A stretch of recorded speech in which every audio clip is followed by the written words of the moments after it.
Hi అండి, welcome to Dwaraka creations. ఈరోజు మనం నెక్స్ట్ డిజైన్ డ్రా చేయడం నేర్చుకుందామండి. ఏదైనా పేపర్ని ఇలా ఫోల్డ్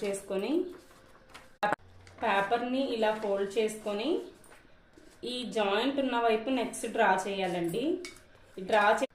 ఇలా స్క్వేర్ బాక్స్ లా గీసుకొని ప్రాక్టీస్ చేయండి. రౌండ్ నెక్ ఎలాగా గీసుకోవాలి, స్క్వేర్ ఎలా గీసుకోవాలి అనేది చూపిస్తాను. ఇలా బాక్స్ తీసుకొని ఈ ఫ్రెంచ్ కర్వ్తో ఇలా పెట్టుకోవాలి.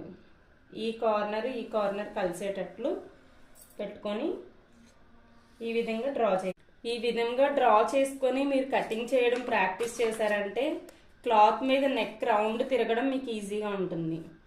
రౌండ్ గీసుకోవడం చూసాం కదా, ఇప్పుడు స్క్వేర్ నెక్ డ్రా చేయడం నేను చూద్దామండి.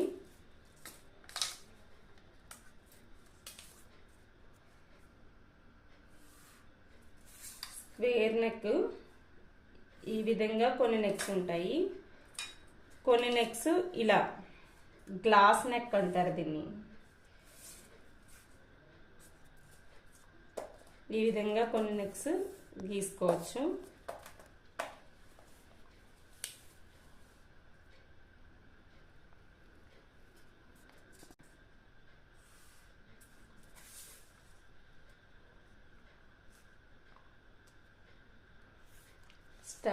స్టార్ నెక్ గీసుకోవడం చూద్దామండి. స్టార్ నెక్ దీన్ని ఉపయోగించి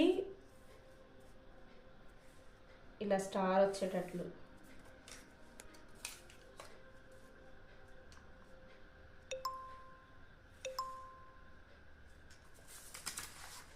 ఇలా డ్రా చేసుకోవాలి. స్టార్ నెక్ ఈ విధంగా పేపర్ని కట్ చేయడం నేర్చుకుంటే క్లాత్ మనకి ఈజీగా తిరుగుతుందండి. బిగినర్స్ ఎప్పుడు క్లాత్ మీద కట్ చేయకూడదు, పేపర్ మీద మీరు నెక్స్ట్ ప్రాక్టీస్ చేయాలి.